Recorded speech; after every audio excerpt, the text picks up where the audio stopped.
Le prophète Ésaïe fait partie des prophètes majeurs de l'Ancien Testament.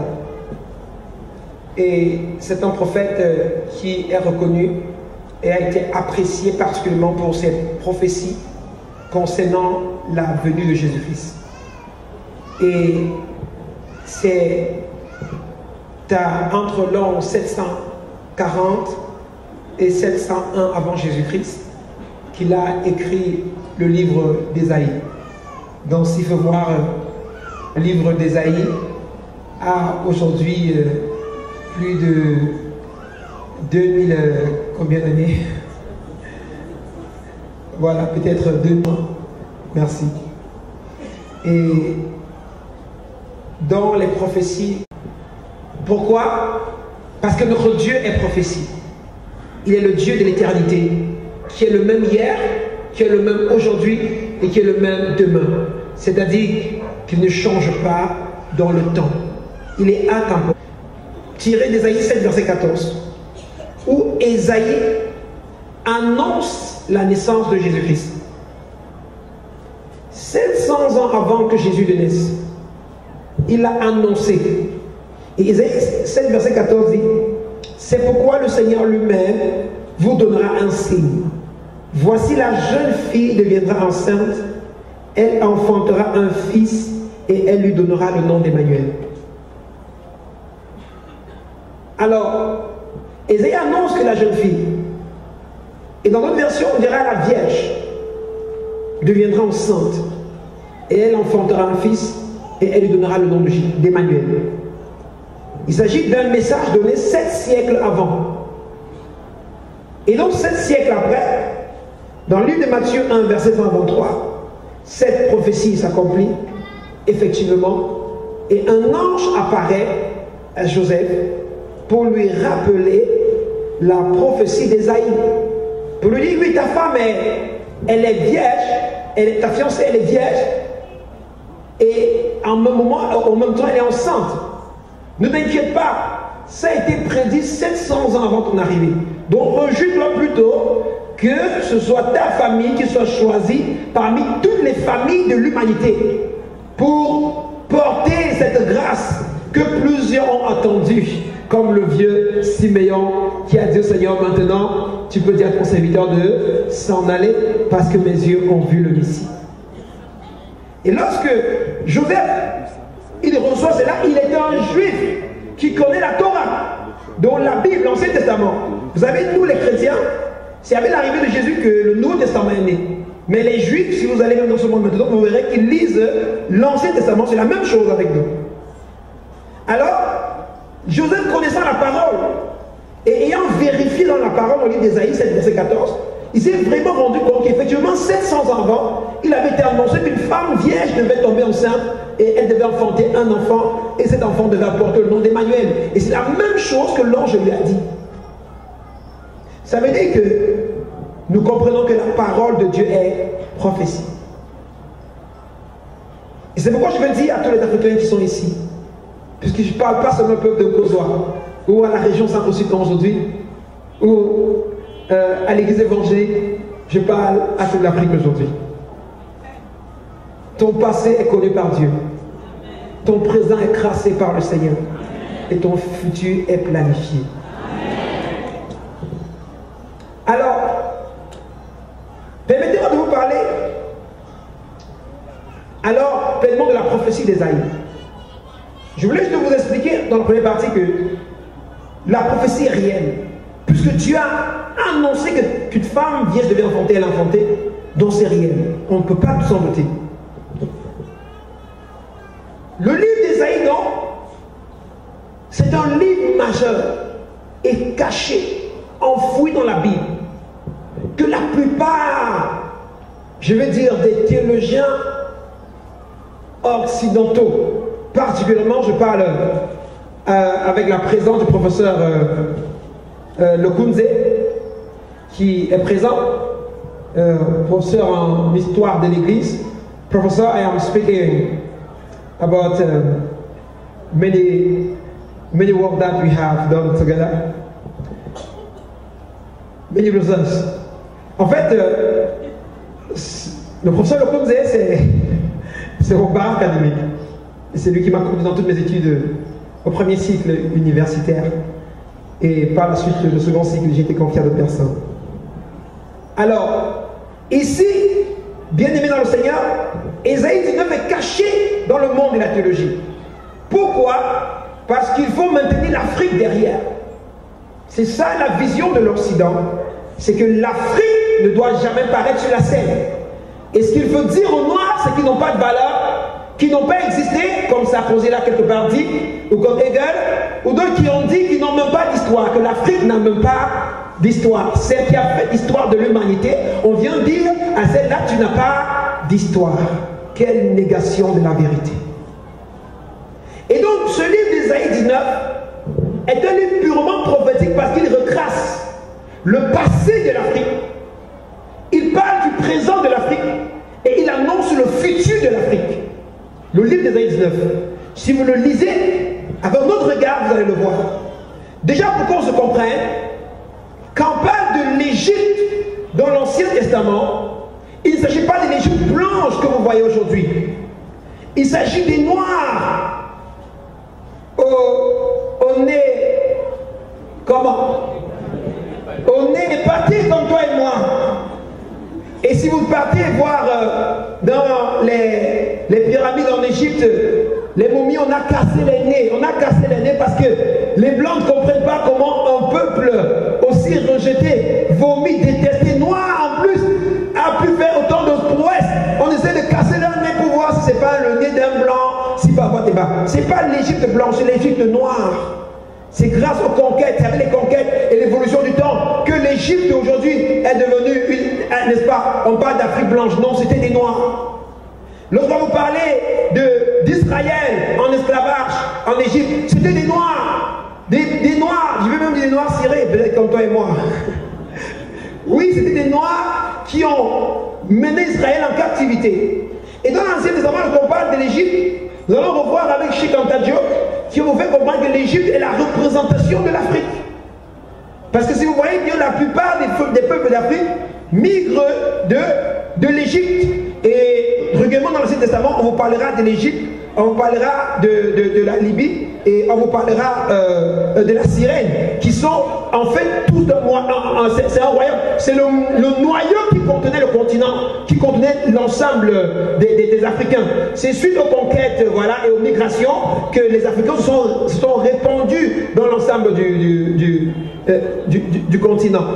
Et si vous voulez bien comprendre cela, vous allez voir que allez un peu, vous allez voir, c'est un peu au Cameroun. Allez peut-être chez les Yoruba, au Nigeria. Allez en Centrafrique. Allez même en Zambie. Vous allez voir les peuples qui ont les mêmes cultures. Vous allez voir que même dans nos langues, on dit l'eau. L'eau c'est quoi? Chef. N'est-ce pas? Je vais prendre le cas de la langue de l'Ouest, qui est ma province d'origine, dont je connais un peu mieux.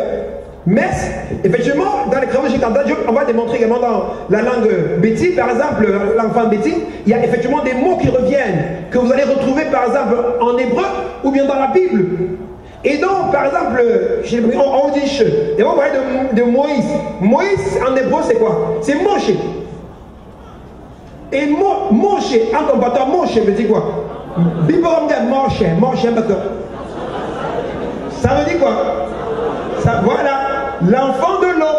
Or, la Bible nous dit que Moïse a été tiré de quoi? Tiré des eaux. Donc, vous voyez que chez nous, quand on dit, il y a les camarades qui ont été petits, on les appelait Moshe. C'est encore Moïse. L'enfant tiré de quoi? De l'eau. Et vous voyez donc, dans nos langues, comment nos langues se retrouvent ensemble avec les langues, avec le hébreu et autres? C'est parce qu'en fait, les Africains et les Juifs ont vécu sur le même territoire en Égypte. Et à cause de cela, les Juifs ayant fait 400 ans là-bas, il y a eu donc un brassage culturel.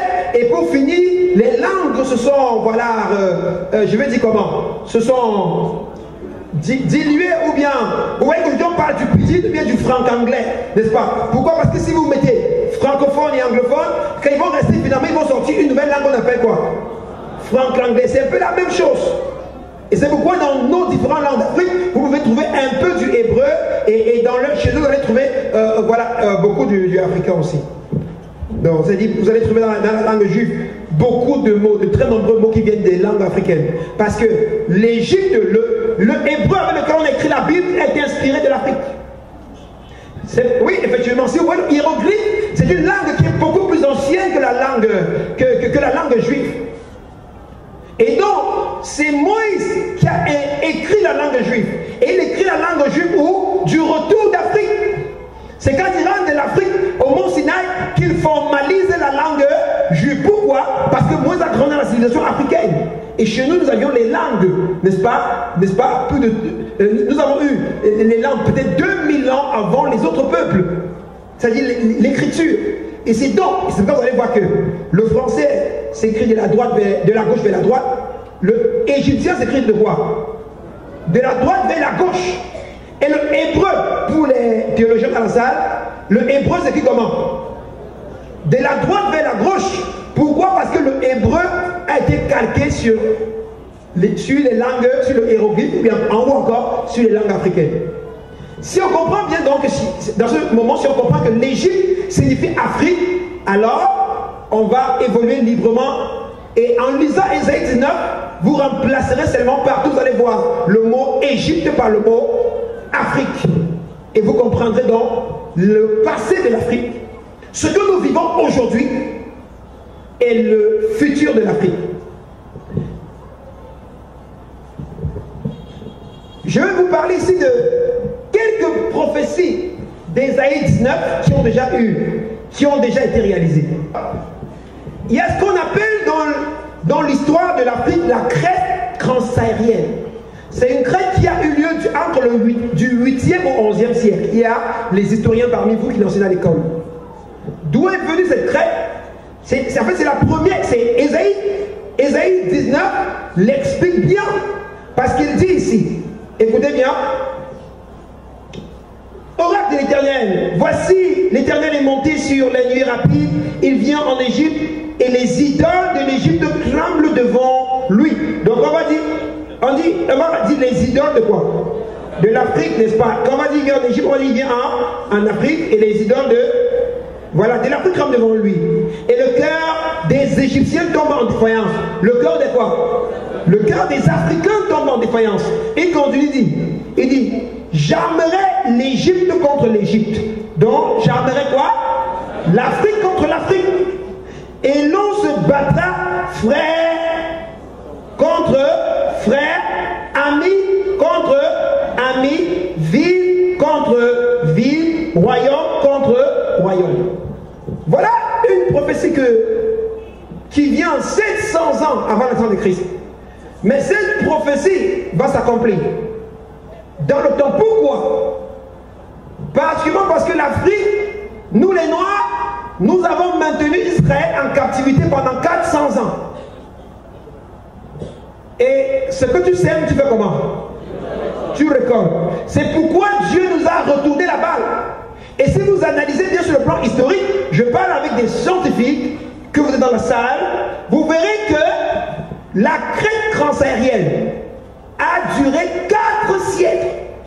Donc c'est-à-dire 400 ans, comme la crête des enfants d'Afrique, des Juifs en Israël avait fait combien d'années? Et la crête transsaharienne, c'est quoi? C'est une crête où les Noirs se vendaient entre eux. C'est différent de la crête négrière. Les Noirs, c'est-à-dire que quelqu'un est à Bafia et il a besoin d'un gars robuste qui est du côté de... On lui dit que à Pouma là-bas, il y a des gars robustes. Donc il quitte Bafia il va à Pouma rencontrer le chef, il lui donne peut-être de l'argent et le chef envoie arrêter ses braves fils. Et on les déporte pour Bafia. Il met des esclaves à Bafia. Ainsi de suite. Voilà la crête, on appelle ça dans l'histoire la crête transsaharienne où les Africains se vendaient entre eux. Et ça, c'est quoi? C'est une malédiction que Dieu a déclarée dans le livre d'Ésaïe. Il dit bien, vous allez vous vendre entre vous. Vous allez vous combattre entre vous, ville contre ville. Regardez bien, aimé le Seigneur. Il y a un historien qui s'appelle Stephen Smith. C'est un négrologue qui écrit le livre Pourquoi l'Afrique meurt. Et dans ce livre, il approuve clairement que la crête cancre sahélien a fait beaucoup de mal à l'Afrique. Et il y a environ 14 millions de personnes qui ont été vendues entre le 8e et le 11e siècle par les Africains entre eux. La deuxième prophétie réalisée du livre d'Ésaïe 19, c'est le livre, c'est Ésaïe 19, verset 4. Ici, il est écrit: et je livrerai l'Égypte entre les mains d'un maître sévère. Un roi cruel dominera sur eux, dit le Seigneur, l'Éternel des armées. Je le livrerai, n'est-ce pas, entre les mains d'un roi sévère. Ça, c'est la deuxième crête qui naît du 13e au 17e siècle. Et ça reduit encore combien d'années? 4 siècles, donc 400 ans. La prophétie se répète, la même chose revient et, n'est-ce pas, Dieu a promis, dit, je vais d'abord tout faire, vous allez vous vendre entre vous. Quand vous allez finir vous vendre entre vous, je vais vous laisser un petit repos et après, je vais envoyer un maître qui viendra vous arrêter maintenant de force et partir avec vous. Et c'est ce qu'on a vu naître à partir du 13e siècle, qu'on appelait la crête négrière, qui allait jusqu'au 17e siècle. Où maintenant, ce ne sont plus les Africains qui se vendaient entre eux, mais ce sont les Blancs qui sont venus arrêter les vaillants hommes et les vaillants guerriers d'Afrique pour les amener travailler dans les plantations de canne à sucre aux États-Unis après la découverte de Christophe Colomb, qui a découvert l'Amérique. C'est encore dans la Bible. Donc la crête négrière dont nous pleurons, c'est écrit dans la Bible. Alors, bien aimé dans le Seigneur, sur le plan économique, il y a des prophéties qui sont accomplies entre les versets 5 et les versets 15. Je nous épargne de la lecture. Mais vous voyez, il dit ici, il vous sera difficile de jeter la leçon. Il y aura de la nudité. Vous allez manquer de quoi manger. La crise économique dans laquelle l'Afrique se trouve aujourd'hui, c'est une prophétie biblique. Et je vais vous dire une chose, s'il vous plaît. Avant l'arrivée de l'Occident ou de ces problèmes en Afrique, l'Afrique c'est le seul continent où l'Égypte, la civilisation égyptienne, qui a dominé le monde pendant 3000 ans. Jusqu'aujourd'hui, il n'y a aucune civilisation qui a pu relever ce cap. C'est-à-dire que la civilisation africaine et noire ont gouverné sur la terre. Vous savez qu'on parle des États-Unis aujourd'hui, les gens crament un peu, n'est-ce pas? Ou bien, les Africains ont gouverné le monde comme ça pendant 3000 ans. 3 millénaires. Et donc, Dieu leur promettait, c'était déjà grand. C'était aux heures de gloire de l'Afrique. C'est un peu comme aller aux États-Unis. Vous allez voir un petit pays comme le Cameroun, vous allez avoir peur. Attendez, vous croyez que vous êtes qui? Si on vous dit aujourd'hui, vous allez croire. C'est ça que Dieu est allé leur dire, leur annoncer. Donc nous étions forts. Nous étions la nation qui dominait le monde. Mais, pas proche de Dieu. Conséquence, le Seigneur s'est retiré et nous a sanctionnés. Alors, bien aimé le Seigneur, vous allez voir les crises économiques qui sont accomplies. Regardez l'Afrique aujourd'hui. Vraiment, quand on parle de la pauvreté, mettez un peu les médias dans le monde entier. Quand on parle de l'Afrique, c'est quoi? C'est la maladie, c'est quoi? Le sous-développement, c'est quoi? Et autres. Le problème ne se trouve pas dans la Bible. Il a promis que vous allez vivre ça. Lisez encore la maison peut-être, Ésaïe 19, verset 5 à 15. La mal-gouvernance qu'on vit aujourd'hui en Afrique. Allons-y, ici, dans Ésaïe 19, verset 11. Vous allez voir que quelque chose se produit ici. Dieu dit ici, les princes de toi ne sont que des insensés. Les sages conseillers de Pharaon forment un conseil stupide. Comment oserez-vous dire à Pharaon, je suis fils des sages, fils des anciens rois? Où sont-ils donc des sages? Qu'ils te fassent des révélations et qu'on apprenne ce que l'Éternel des armées a préparé contre l'Égypte.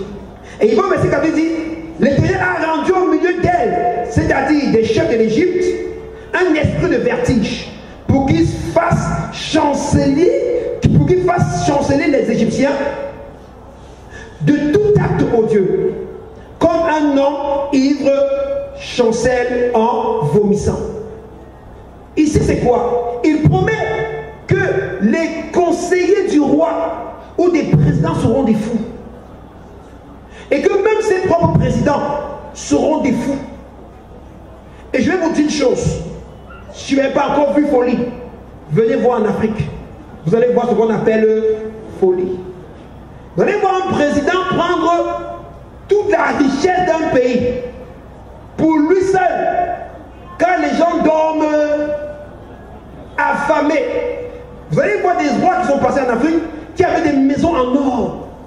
Il y avait l'or dans toute maison, qui avait pris la richesse d'un pays, ouvert le compte, qui devait faire le compte du budget du pays.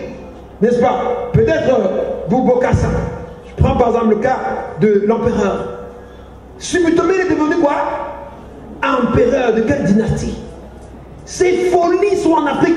C'est quoi? C'est la preuve d'une malédiction de Dieu qui a annoncé que les dirigeants vont agir avec folie.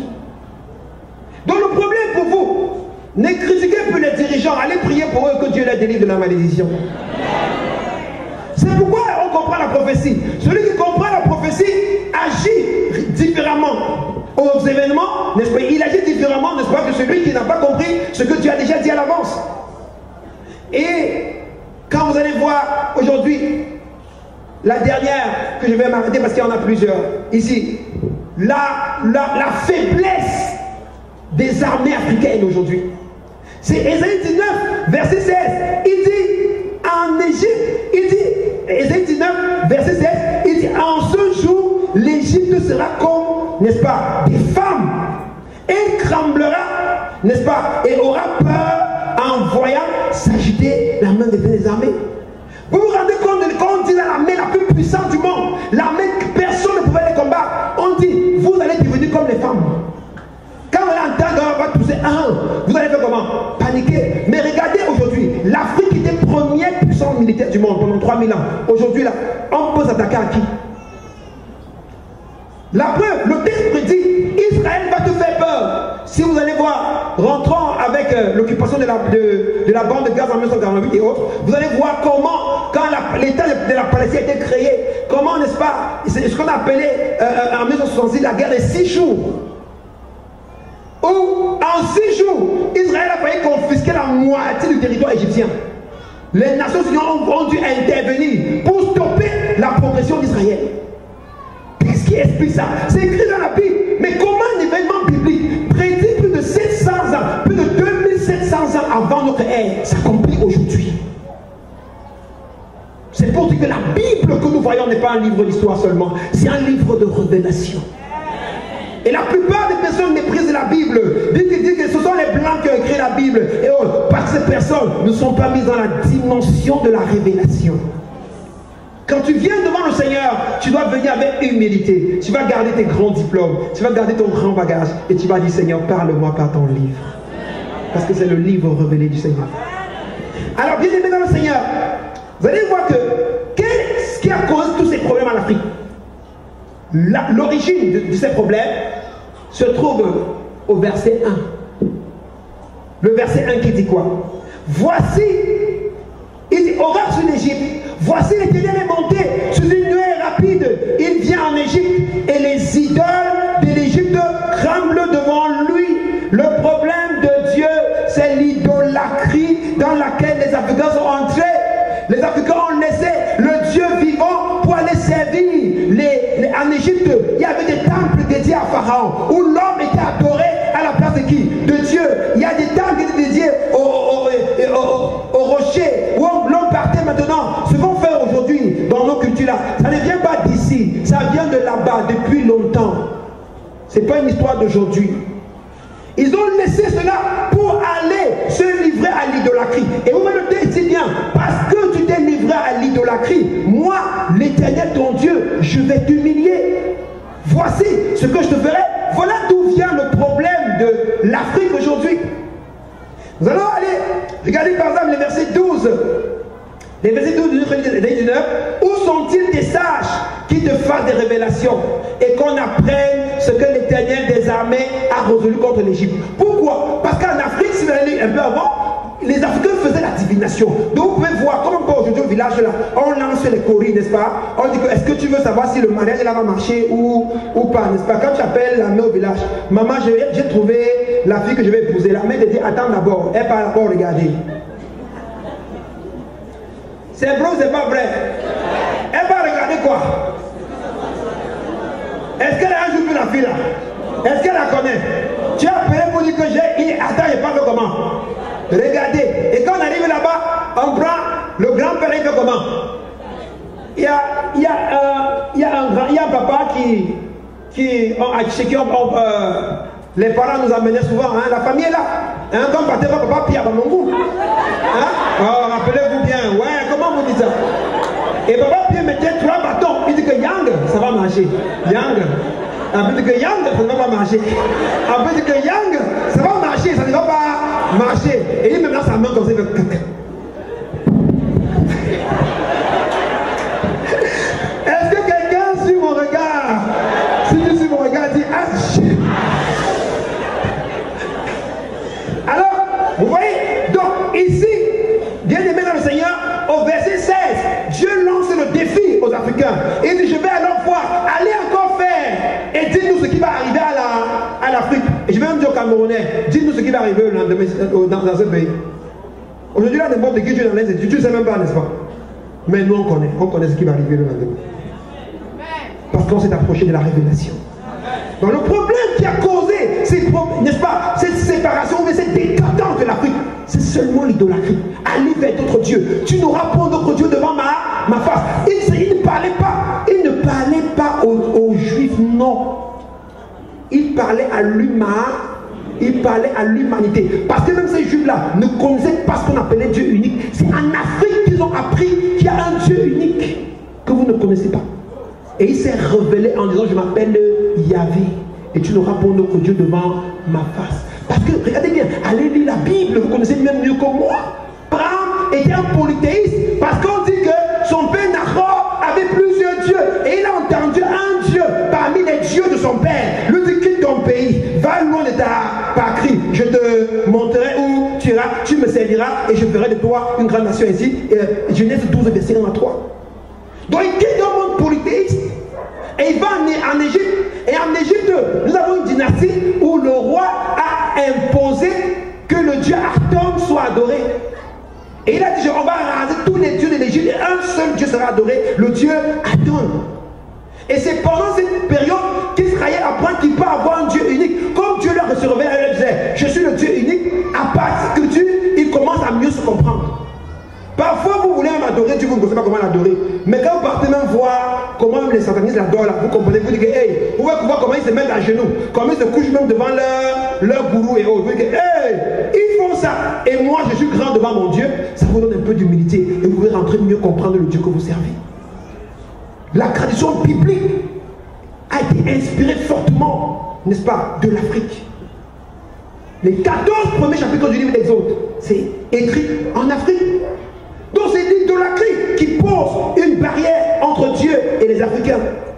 Mais la bonne nouvelle d'Ésaïe 19, c'est que Dieu promet quelque chose aux Africains. Il dit aux Africains, oh, ne vous gênez pas. Quand vous allez revenir vers moi, l'avenir va commencer à briller. Et je veux te dire ici, le dernier grand rebelle du monde viendra de l'Afrique. C'est de l'Afrique que viendra le dernier grand rebelle du monde. Et nous allons voir particulièrement cela ici dans le verset 18 où Dieu dit ici, Ésaïe 19 verset 18, en ce temps-là, il y aura 5 villes au pays d'Égypte qui parleront la langue de Canaan et qui jureront par l'Éternel des armées. L'une d'elles sera appelée ville de destruction. En ce temps, il y aura un autel à l'Éternel au milieu du pays d'Égypte. Il y aura un autel à l'Éternel au milieu du pays. Et si on veut remplacer l'Égypte, non pas. Il y aura un autel à l'Éternel au milieu du pays d'Afrique. Et sur les frontières, un monument, n'est-ce pas, à l'Éternel. Et vous allez voir que cela arrive pourquoi Dieu dit au verset 20 et ici, cette prophétie que Dieu annonce, vous pouvez lire cette prophétie jusqu'au verset 22. Mais ce qui nous intéresse ici, c'est comment faire pour que la prophétie arrive. Ésaïe 19 nous dit comment il faut faire. Alors il nous dit au verset 20 et 21, qu'est-ce qu'il faut faire? Allons-y ensemble le verset 20 et le verset 21. Ce sera pour l'Éternel des armées un signe et un témoignage, à savoir les 5 villes qui s'élèveront au milieu de l'Afrique. Et dans le pays d'Égypte, ils crieront à l'Éternel à cause des oppresseurs. Et il leur enverra un sauveur et un défenseur pour les délivrer. Ils crieront à qui? À cause de qui? De leurs oppresseurs. Vous ne comprenez même pas que le temps a changé en Afrique. Vous qui ne voulez pas sortir de votre ancienne vie pour rejoindre la nouvelle vie. fait qu'on grandit en Afrique. Regardez le monde entier. En Europe, les temples, on est en train de casser les temples. On transforme nos temples en mosquées, en salles de cinéma et autres. Mais en Afrique, jour après jour, les temples font comment? L'église, n'est-ce pas? Les temples se remplissent. Les Africains cherchent Dieu. Vous ne pouvez pas dire que Dieu te bénisse maintenant. Ça entend quoi? Allez partout, dans n'importe quelle réunion. Même si vous faites la chefferie, vous faites la réunion avec le chef. Dis à quelqu'un que sois béni au nom de Jésus. Tu vas dire, même un dedans va dire que. Amen. Ça ne dépend pas de toi et de moi, c'est parce que les temps ont changé. Voici le temps pour Dieu de rappeler le réveil en Afrique, de dire, oh, j'ai frappé mes enfants, j'ai puni mes enfants, mais voici le moment pour moi de vous pardonner et de vous restaurer à la position initiale que vous aviez. Et bien aimé, dans le Seigneur annonce ici la repentance de l'Afrique. Et, oh mon Dieu, quelque chose de merveilleux me marque ici. Il dit ici, l'Afrique sera première devant les Juifs.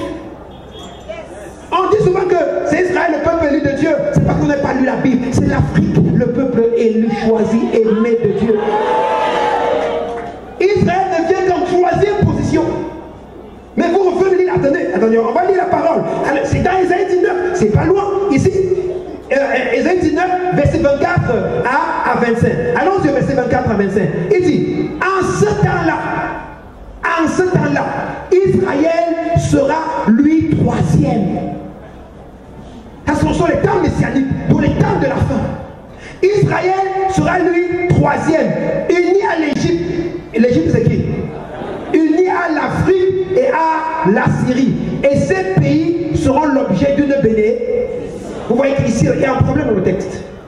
C'est qu'on a dit qu'Israël sera troisième et Israël sera uni à qui? À l'Égypte, et à l'Afrique et à qui? Et à la Syrie. Qui est donc premier? Il y a un problème. Parce que vraiment, s'il y a un troisième et on met, il y a deux places qui restent. Qui est premier, qui est deuxième? Même si on dit poste vacant au bureau, vous êtes deux n'est-ce pas? On choisit une personne en homme, mais il reste vous deux. On dit il manque le poste numéro 1 et le poste numéro 2. Est-ce que tu ne seras pas inquiet? Est-ce que tu vas te poser la question? Est-ce que tu vas venir à l'église et dire que papa, il manque un poste là, papa, pardon, prions un peu pour qu'on me nomme, que ce soit moi encore. Hey! Dis à ton voisin, hey! Alors, regardez ici. Mais écoutez bien, le problème se résout rapidement. Pourquoi? Parce qu'au verset 25, Dieu va se démarquer. Ésaïe 19, verset 25. Il dit, l'Éternel des armées les bénira en disant, béni soit l'Égypte, mon peuple. Béni soit qui? Très bien, pour ceux qui ont dit l'Afrique. Béni soit qui? L'Afrique quoi? Mon peuple à moi. Ok, j'ai donné la troisième place à Israël. Et la Syrie et l'Afrique, c'est-à-dire quoi? Le monde arabe et l'Afrique se discutent la deuxième place. Alors, il dit ici, n'est-ce pas, que béni soit l'Afrique, mon peuple, et la Syrie, l'œuvre de mes mains, et Israël, mon héritage. Donc vous comprenez que nous sommes le peuple de Dieu. The chosen people of God is us. C'est nous, le peuple choisi de Dieu. La Syrie vient en deuxième position. Israël, l'héritage de l'Éternel. Pourquoi? Parce que le dernier réveil quittera de l'Afrique pour aller prêcher l'évangile aux Juifs afin qu'ils soient sauvés et entrent dans leur héritage. C'est pourquoi il vient en troisième position. Et nous venons en première position parce que c'est à nous de convertir les Arabes et les Juifs. C'est à nous de convertir les Européens partout. C'est pourquoi aujourd'hui, il est important que l'Afrique envoie les missionnaires en Europe. Il doit y avoir des personnes qui ont la vocation, pas d'aller en Europe travailler, chercher l'amour, voir la famille, mais aller dire au plan, répandez-vous, le royaume des cieux est proche. Bien-aimés, donc le Seigneur nous dit ici que l'Afrique sera première. Mais ici, il y a toujours un problème qui se pose. Quelle est donc la place du Cameroun? C'est un problème. Parce que quelle est la place du Cameroun? Quelle est la place du Cameroun, bien-aimé, dans le Seigneur? Alors, le livre d'Ésaïe 19 nous donne la place du Cameroun. Le Cameroun est dans la Bible, mais dis à ton voisin, est-ce que tu as des lunettes? Voilà. Oui, il ne s'agit pas, bien aimé, il ne s'agit pas des simples lunettes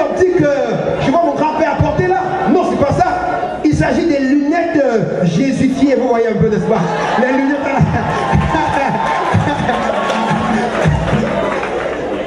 Alors, regardez, bien-aimés dans le Seigneur, ici, quelle est la place du Cameroun ici? Le Seigneur nous parle ici, au verset 19, il dit, en ce temps-là, nous avons déjà lu, n'est-ce pas? Il y aura un autel à l'Éternel au milieu du pays d'Égypte. Il y aura un autel à l'Éternel au milieu du pays de quoi? De l'Afrique. Alors, dans toute l'Afrique, c'est quelle partie de l'Afrique qui est au milieu de l'Afrique?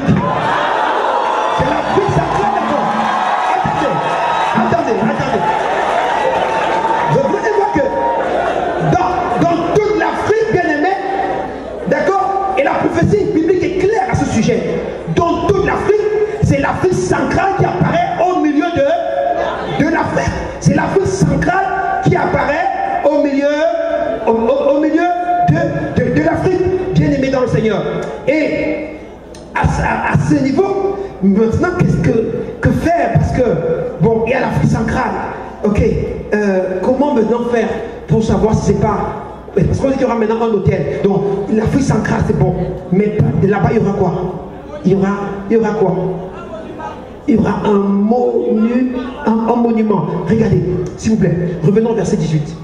Regardez, verset 18. Verset 18. Ils ont quasiment ensemble. En ce temps-là, il y aura 5 villes. Or, quand on parle de villes ici, dans le langage prophétique, c'est pays. Regardez, on dit que il y aura 5 villes au pays de quoi? D'Égypte, qui parleront la langue de qui? De Canaan. Qui est Canaan? Canaan, c'est le petit-fils de Cham. Parce que Josué, la Bible, il avait 3 fils, Japheth, Shem et Sem et qui? Cham. Alors, Sem, c'est le père, n'est-ce pas, des Sémidons, des Juifs et autres. Japheth, c'est le père des Blancs, des Occidentaux et autres. Et Cham, c'est le père des Noirs. C'est le père des Noirs. Et vous allez voir qu'on dit que c'est lui qui avait fait la nudité de son père. Et son père a dit, maudit soit Canaan. Non, il n'a pas maudit l'Afrique, mais il a maudit qui? Canaan. Et la Bible nous dit, ici, dans Ésaïe 19, qu'en ce temps-là, il y aura un autel à l'Éternel au milieu du pays des... N'est-ce pas? Pardon, au verset 5, il dit quoi? Il y aura des villes, n'est-ce pas, qui parleront la langue de Canaan. Et moi, je suis rentré pour dire à Dieu, je prends donc, si le milieu de l'Égypte, le milieu de l'Afrique, c'est l'Afrique centrale, tu dis qu'il y aura 5 pays qui parleront la langue de Canaan. Mais en Afrique centrale, nous on a plutôt 6 pays. On a 6 pays, à savoir le Cameroun, le Gabon, le Tchad, le Centrafrique, le Congo et la Guinée. Voilà les 6 pays d'Afrique centrale. Mais la Bible parle de 5 pays qui parleront quoi? La langue de qui? De Canaan. Et quand je suis rentré, j'ai regardé, je me suis rendu compte de quelque chose. Sur les 6 pays d'Afrique centrale, il y a 5 qui parlent la même langue et une qui ne parle pas la langue des autres. À savoir qui? Le Cameroun parle le français. Le Gabon parle le français. Le Tchad parle le français. La Centrafrique parle le français. Le Congo-Brazza parle le français. Mais la Guinée équatoriale, qui est la nation, parle l'espagnol. Donc c'est clair, on est en train de procéder par élimination. Il y a des statisticiens dans la salle. On est en train d'éliminer. On peut essayer de voir.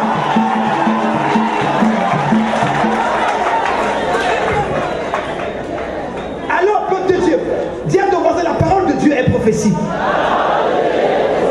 Alors, bon, ok, si on a éliminé un, parce qu'il ne parle pas la langue, d'accord, ça veut dire quoi, n'est-ce pas? Il reste 5, il y a toujours un problème. Qui sera le pays choisi parmi les 5? Bien aimé, alors ici intervient un moment important. Il faut rentrer dans l'histoire de l'Église. Il faut entrer dans l'histoire des religions du monde entier. Et on se rend compte que s'il faut étudier la religion, notamment juive, qui est la religion révélée venue d'Abraham, la religion juive, le siège de la religion juive, c'était où? Jérusalem. Vous n'oubliez pas le poème qui dit Jérusalem, si je t'oublie, que ma main fasse comment? Que ma main m'oublie. Alors, c'était Jérusalem qui était la capitale spirituelle du monde. Où toute les nations partaient faire quoi? Adorer à Jérusalem. Et c'est pourquoi quand Jésus, c'est là-bas qu'on a attrapé Jésus pour aller le faire crucifier. Parce que c'était un jour d'adoration où les nations du monde venaient à Jérusalem adorer. Et Jérusalem a une caractéristique. C'est qu'à Jérusalem, bien aimé dans le Seigneur, Jérusalem a 7 collines. Or, dans le monde entier, Jérusalem a 7 collines. 7 collines. Vous pouvez rentrer, c'est l'histoire. Et Internet, c'est facile. Vous tapez Internet, c'est pas compliqué. Aujourd'hui, la recherche n'est plus compliquée. C'est plus là où les grands profs, comme révérend professeur Lekunze, il devait nous blaser, n'est-ce pas? Parce que l'étudiant à Chicago, et il devait te dire, bon, ce que je te dis, petit, si tu veux entendre ça, va à Chicago, tu vas entendre ça. Non, maintenant, Internet a fait comment? Internet a ramené cela au niveau de tout le monde. Gloire à Dieu. Donc, ok. Maintenant, on va. Après, quand Jésus est venu, la capitale s'est déplacée. Les Juifs ont rejeté Jésus. Mais Rome a accueilli Jésus.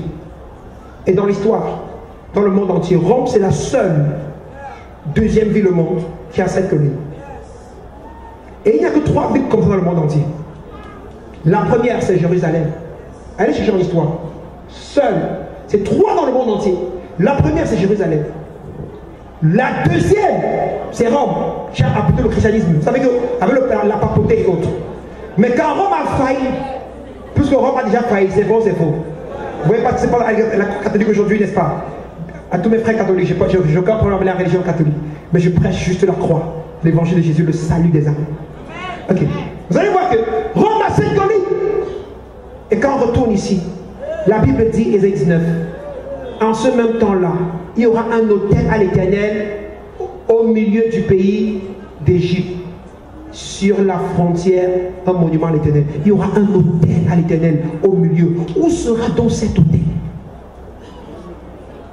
Où sera cet autel?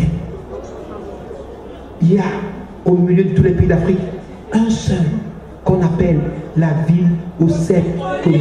Le pays aux 7 collines. C'est le Cameroun. C'est le Cameroun. Oh mon Dieu. Retournez, faites des recherches. C'est la science. Faites des recherches et vous allez comprendre. Vous allez lire le livre d'Emmanuel Ponty, Yaoundé. Allez lire. Il vous décrit là les 7 collines de Yaoundé. Donc, il y a 3 pays au monde qui ont, n'est-ce pas, des villes ayant quoi? 7 collines. La première, c'est Jérusalem, et a habité la capitale juive, et n'a pas reçu le Seigneur, c'est allé à Rome. Rome était la deuxième. Et Rome, aujourd'hui, c'est détourné, et Dieu cherche maintenant un peuple à qui confier sa mission. Il cherche la 3e capitale spirituelle du monde entier. Il est en train de chercher cette capitale. Et cette capitale, c'est...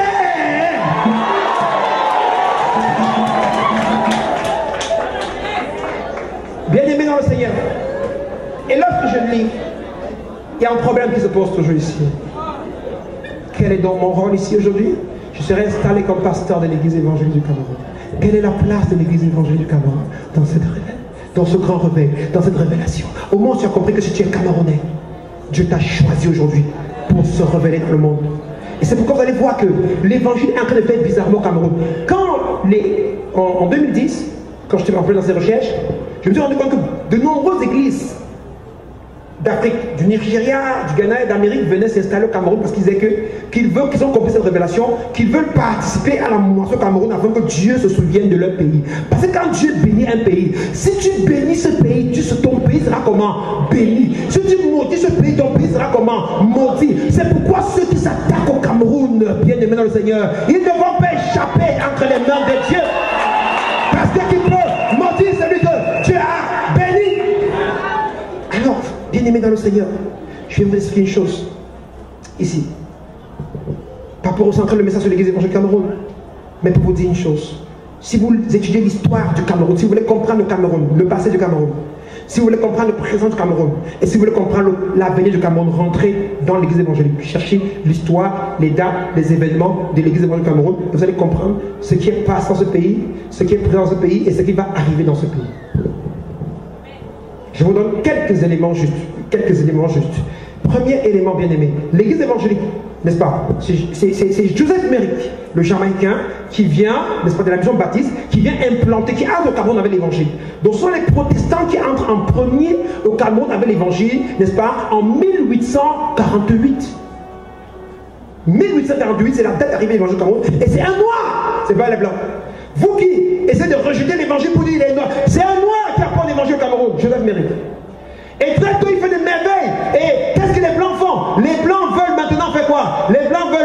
retirer parce qu'on a vu que, mais ce gars, il enseignait la vérité aux Noirs et on l'a changé pour envoyer maintenant un blanc. Alfred Saquet, comme vous prenez dans l'histoire, comme celui qui a emmené l'évangile au Cameroun, c'est faux. C'est pas Alfred Saquet le blanc qui a amené l'évangile au Cameroun, c'est Joseph Méry le noir, jamaïcain, qui a amené l'évangile au Cameroun.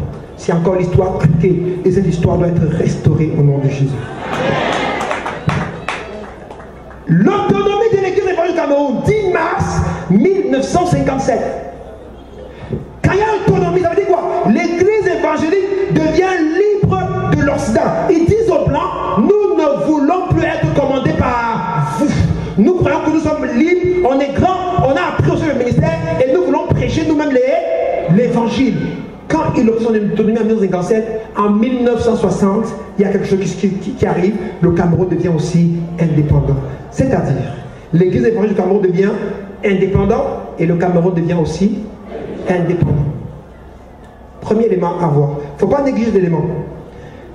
Il y a beaucoup d'autres éléments. Je causais avec le président Guetté et il m'a expliqué plusieurs choses. Il m'avait expliqué certains événements des années 80-90, même liés aux événements de 1990, voilà, qui sont toujours liés à où ça se passait dans l'église et il y avait des répercussions sur la nation, et sur 90, et ainsi de suite. Mais il y a d'autres éléments dont vous pouvez peut-être vous rapprocher de lui, même pour lui demander de vous en donner un peu plus ample explication.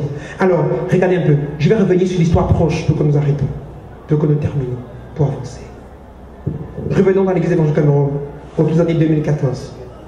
Avec la prolongation du mandat du président émérite Batomé à la tête de l'église évangélique du Cameroun. Qu'est-ce qui s'était passé à ce moment?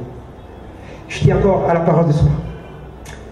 Et nous étions, je crois que c'est après l'année 2014, je crois que c'était 2014, parce que je crois que ça avait été prolongé pour 2 ans, ou 2015. Je crois que c'est une date exacte comme cela. Et un jour, dans un sommeil, le Seigneur qui se révèle aux personnes m'a montré une vision. Comment on a prolongé le mandat du président Batomé. Il y avait un grand nombre d'anciens, de responsables de l'église évangélique qui disaient non, on ne veut pas ce mandat, on ne veut pas. Il parlait de la vision et j'ai sauté, oh, je me suis réveillé. Et je suis très content, je l'ai vu d'ailleurs, l'ancien Tchombo Jérôme. Nous étions à la commission d'intercession à l'époque à Soa. Et lui-même aussi, il voulait beaucoup de rectitude. Je lui ai dit, papa, c'est vrai qu'il y a beaucoup de bousculades, mais qu'il pleuve, qu'il neige, président Batomé, on va lui prolonger le mandat.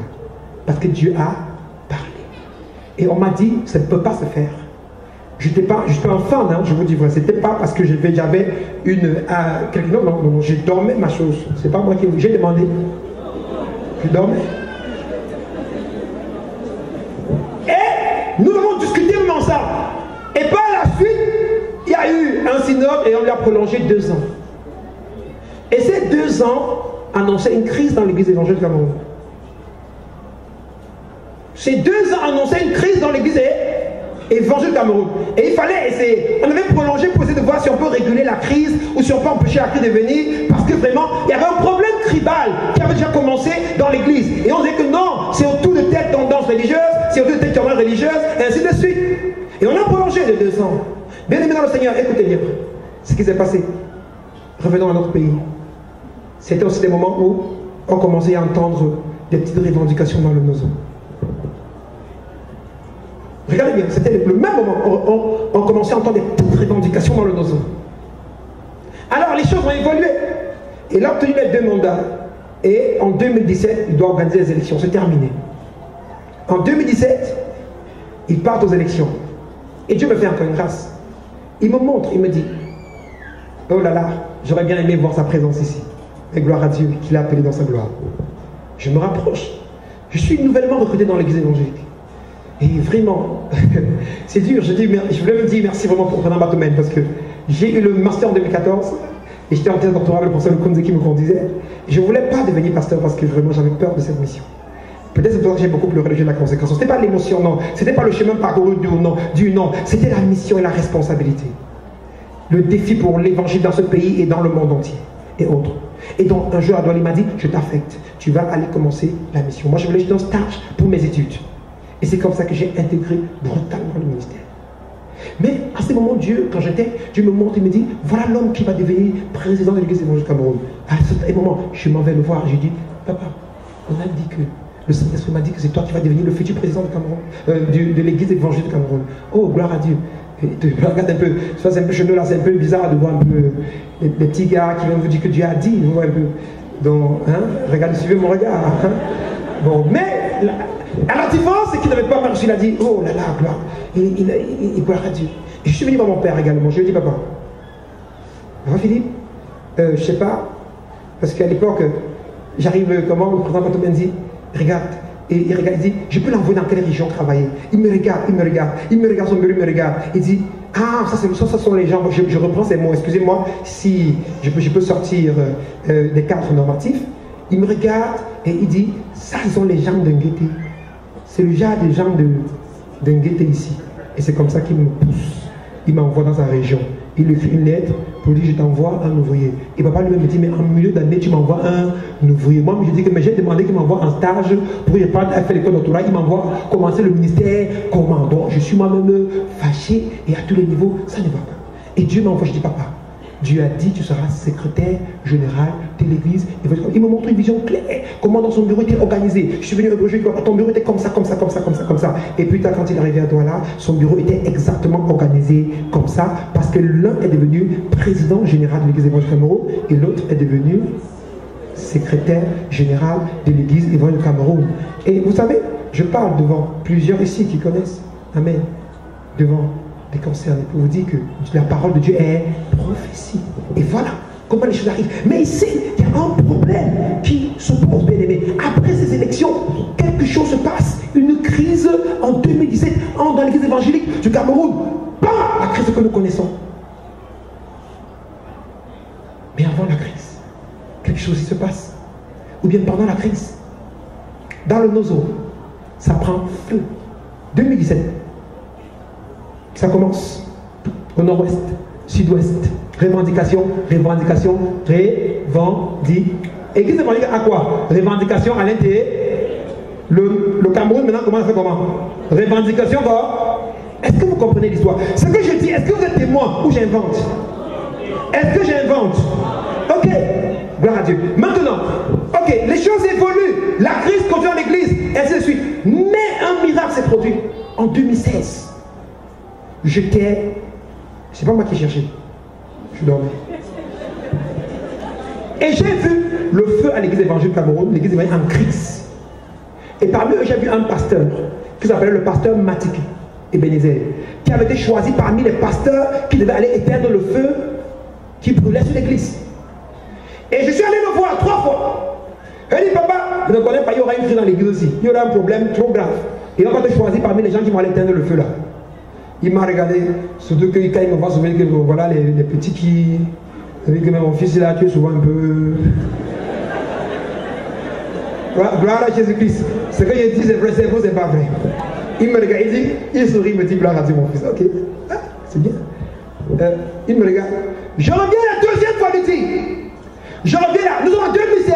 Tout est en paix à l'église évangélique. On ne sait même pas qu'une crise peut naître.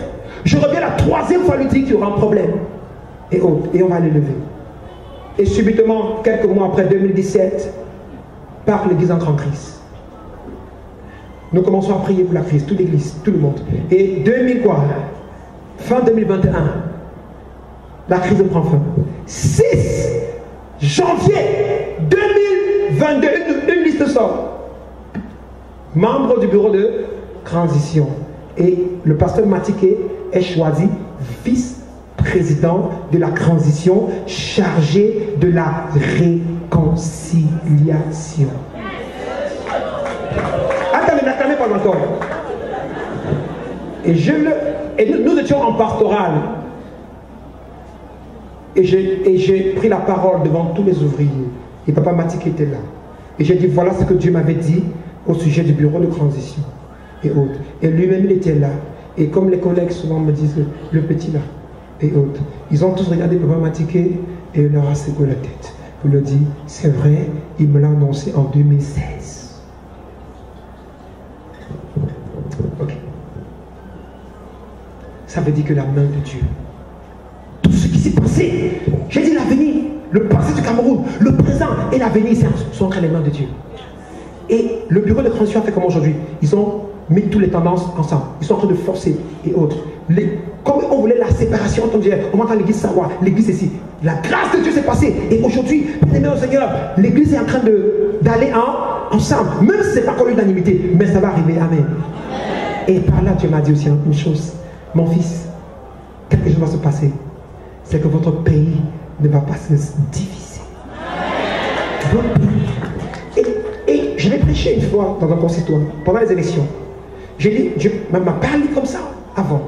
Et il m'a dit, comment se sont passées les autres au Cameroun, à l'église évangéliste? J'ai dit, il y a un gagnant et après on a contesté les élections. Ok. Il m'a dit, au Cameroun, aux élections présidentielles, ça va se passer de la même façon. Le parti au pouvoir va gagner et l'opposition va se lever pour faire la révolte. Même ici en paroisse, j'en avais parlé à certains. C'est vrai ou c'est pas vrai? Et quand vous dites trop zélé, je vous avais dit une chose, que tous les résultats de l'opposition ne feront pas les résultats du parti au pouvoir. Et la même chose est passée au Cameroun. Et j'avais prêché en consistoire. Et j'avais parlé pour dire ça peut arriver, faites attention.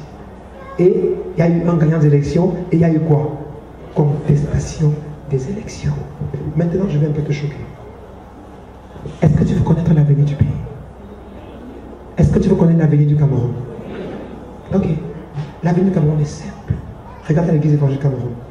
Un jour, nous étions ici et le Seigneur m'a dit brutalement pour me dire, mon fils, et je vous ai dit un jour, ici, que l'inconnu va arriver à la tête du pays.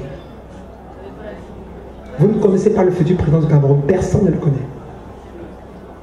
Tous ceux qui vous êtes en train de dire, c'est le défunt, c'est le mouvement alainiste, c'est le mouvement ceci, laissez. Celui qui tient la main de l'Afrique dans ses mains, tient ce pays dans ses mains. Et c'est lui qui connaît celui qui va arriver à la tête du pays. Et je vous dis, ce sera un inconnu. Qui pouvait s'attendre au pasteur Motizé comme président de l'église évangélique Cameroun? Qui pouvait s'attendre? On est parti le chercher dans un fin fond, quelque part, derrière là-bas, à Bafan, ou sans le connaître et autres. Et tout le monde a vu un nom. Et d'abord, il a dit, c'est qui? C'est qui?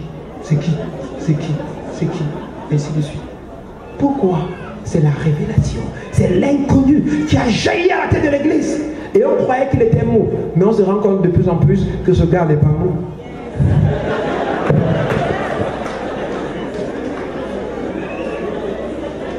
Ne vous fâchez pas, suivez mon regard. Écoutez bien. Et on avait dormi. Et un soir, et ce fut, un jour tu vas dormir dans ce pays et tu vas te réveiller. Et tout va changer. Et l'inconnu va arriver à la tête de la nation. Alors, bien-aimé, quand le Seigneur te parle de toutes ces prophéties, de ces révélations, c'est pour te dire, ne sois pas dans l'inquiétude, ne sois pas dans l'inquiétude pour l'avenir du Cameroun. Répands-toi. Dieu cherche des hommes et des femmes dans ce pays qu'il va utiliser pour apporter le réveil mondial. Le dernier grand réveil mondial. C'est pourquoi en Afrique, toute l'Afrique est en train de bouger vers Christ. Si tu n'as pas encore Jésus, tu n'es pas à la mode.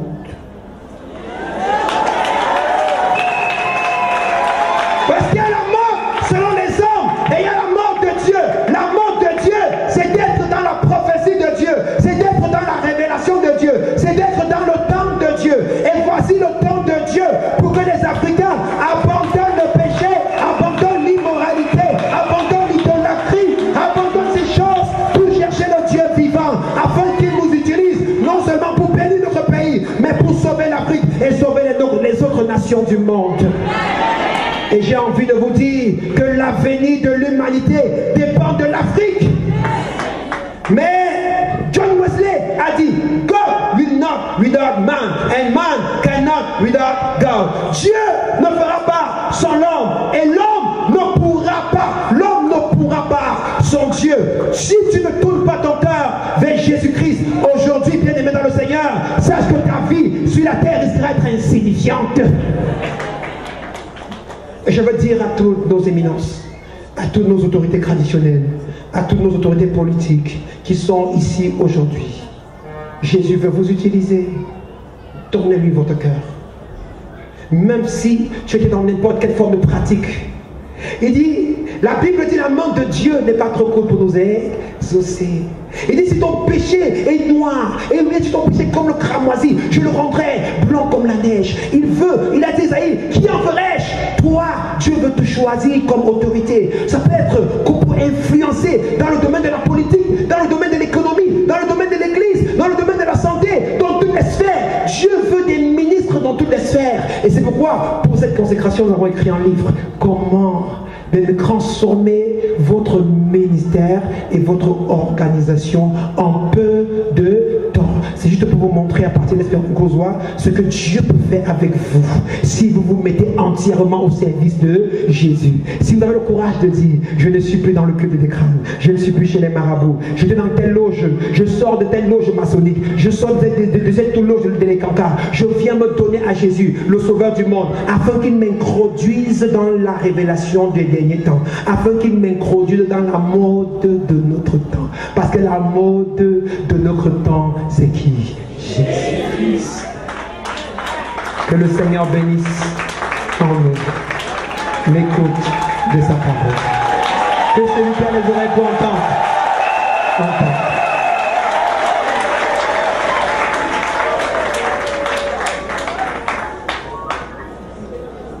Je voudrais que tu te lèves, s'il te plaît.